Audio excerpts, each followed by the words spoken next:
Cape Cod Broadcasting weaves the listening environments of 99.9 WQRC, Ocean 104.7, WFCC Classical 107.5, Cape Country 104, and CapeCon.com's website experience to reflect the lifestyles of the people who live, work, and play on Cape Cod. We hope that you enjoy this podcast. I'm Laura Reckford, and this is Sunday Journal. We are going in depth on the ballot questions in advance of the November 4th election. Question number 2 would expand the beverage container deposit law known as the bottle bill. If the ballot question is passed, it would expand the bottle bill to include plastic water bottles, and it would mean that people could turn in non-alcoholic, non-carbonated drinks for deposit. The current bottle bill applies to beer and soda. I'm speaking with Nicole Giambusso, who is spokesperson for No on Question 2, Stop Forced Deposits. Nicole, welcome to the show. Glad to be here. We're talking about both sides of this issue on today's program. This segment will cover the arguments against the ballot question, that is, against expanding the bottle bill to include water bottles. Nicole, why don't you tell us your background on this issue? Sure. Well, I've been involved with No on Question 2, which launched in early July, and since then has grown to nearly 3,000 members, environmentalists, recyclers, businesses, community organizations who simply think that Question 2 costs too much and does too little, and that Massachusetts has come far when it comes to our recycling infrastructure, and that we should be going in the direction of more convenience and more comprehensive recycling and not a forced deposit system that is expensive and also inconvenient. And let's go into more detail on some of those things you brought up. Why do you overall think it is a bad idea to expand the bottle bill? Well, it costs too much and does too little. Question 2 would force grocers to redeem these bottles and cans in their stores. That hits them with tremendous overhead costs that will trickle down to consumers. We just released an economic impact study that showed it would add $68 million a year to grocery costs, and it won't even be effective. It will only increase recycling by 0.1% because it's an incredibly narrow law. It only targets less than 1% of the waste stream. Today in Massachusetts, we have a recycling infrastructure that we didn't have when the initial deposit law passed in 1982. More people can recycle at home. More people have access to curbside and drop-off recycling. We need to increase that. We need to go in the direction of more convenience. Now, what about people who say that many plastic bottles are thrown out and end up clogging up our landfills, which are basically out of room, and that the current bottle bill seems to be working to eliminate those types of containers from ending up on the street? Well, I don't think anybody would dispute that there is a need to keep our streets cleaner. The problem is that Question 2 will not solve that problem. Massachusetts does not compile that kind of aggregate data, but if you look at states like Vermont, Maine, New Hampshire, beverage containers make up under 10% of what's found on the ground there. So essentially we're spending $68 million on a system that would ignore 90% of the problem. If we really want to keep our streets clean, a better solution might be investing in more recycling receptacles in public places, because those would target all recyclable materials and not just bottles and cans. I'm sure people can relate to seeing a lot of other items on the ground other than beverage containers, and we need to target everything. Now, according to figures from the proponents of this ballot question, they say 80% of beer and soda cans get recycled because of the bottle bill, but only 23% of non-deposit containers like water bottles do, and that a billion bottles become litter and, as we already talked about, tossed out. Why do you think that isn't a reason to vote in favor of this question? Well, the reason is that those numbers actually, unfortunately, aren't accurate. We've never seen a study to support those numbers. We've seen citations, but not been able to actually see a study that proves them. The truth is that Question 2 is incredibly narrow, and it costs a lot of money. So if we want to increase recycling across the board, we need to invest in things like single-stream recycling, where people don't have to separate their containers. They can put everything in one bin and leave it at the curb. We need to promote more curbside recycling so that communities across the state can just recycle at home, at the curb, It's convenient, it's comprehensive, and it targets everything. That is what works today.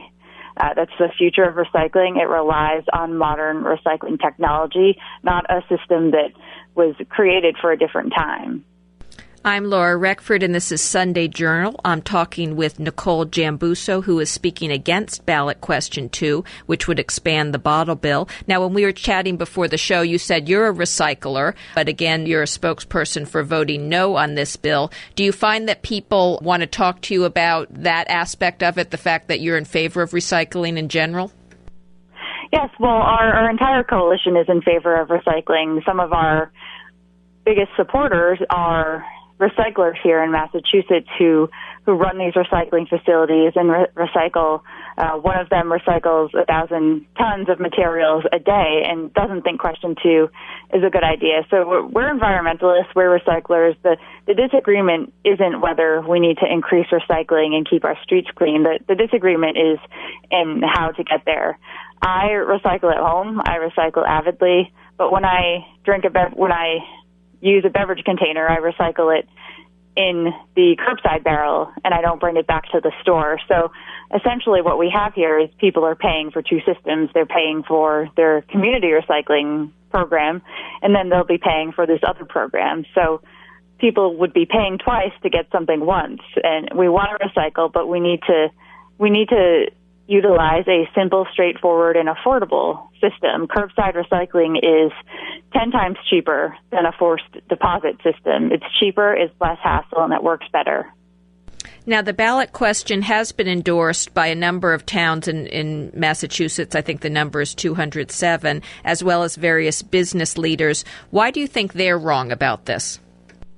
Well, I don't believe that 207 cities and towns have endorsed question 2. I'm not aware of which, if any, cities and towns have endorsed the ballot question. I would be interested to see a list.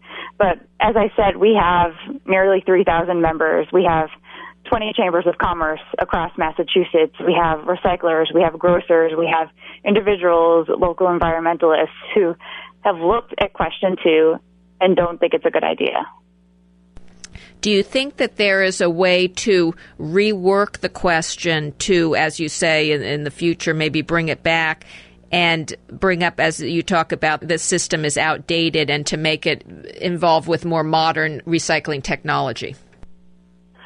Well, I don't think that would relate to the current ballot question, because the bottle deposit system actually takes away from comprehensive recycling programs like single-stream recycling and undermines those systems. So the two don't work together, but I think if we're going to promote a recycling program, we need to promote community recycling, promote curbside recycling, single-stream recycling, make it easier and more efficient for people to recycle. What do you think are the biggest misconceptions about this as you're out in the community talking to people about this ballot question from your side's point of view? One of the biggest misconceptions about question 2 is that it's simple. It's certainly not simple. The forced deposit system isn't simple in any way. It relies on, what's simple is leaving your recyclables at the curb and letting someone pick it up and do the rest. Question 2 would have people separating certain beverage containers, driving them back to the grocery store, standing in line, feeding them into a redemption machine one by one. Then there are containers covered by question 2 that might not fit in a redemption machine, such as gallon jugs of water. So those would probably have to be brought to a counter or somewhere else in the store to be redeemed. And then they'd have to go likely to the register or however that works to get their money back.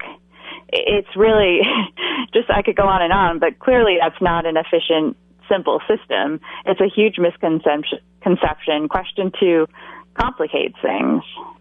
Now, what about people who say that the money from the deposit helps with environmental causes or puts money into the general fund for towns and cities in Massachusetts that they can use for other things? Well, the current deposit law does not send unclaimed deposits to environmental programs. It goes to the general fund.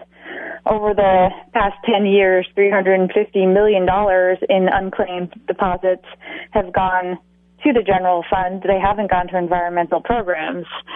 Question 2, are the proponents claim that it reinstates the Clean Environment Fund, but that fund has a history of being raided by the legislature and not being used for environmental programs, and it's very likely that that will be the case in the future, that it won't go to environmental programs, it will go to the general fund. And what would you say to people who say the people who are against this, it's mainly the business people who have to purchase perhaps an additional machine for the returns, and that's mainly the interest group against this? Well, I think they should be concerned about the consumer, because when grocers absorb tens of millions of dollars in costs, I mean, it's not just purchasing one more machine, it's creating an infrastructure there to deal with these materials that they can't accept right now, to oversee sanitation issues that come with taking various beverage containers back to a food store. So these are tremendous costs to grocers, and they will trickle down to consumers. Grocery prices will go up across the board. It's estimated to be $68 million a year, and it's for a system that won't have any significant recycling impact. In the last minute and a half or so that we have left, what message would you like to leave with the listeners on ballot question 2? I'd like everyone to consider Massachusetts being a leader in recycling, which we should be, but we're not going to get there by supporting an outdated forced deposit system that was passed in 1982 when we didn't have the recycling infrastructure that we have today.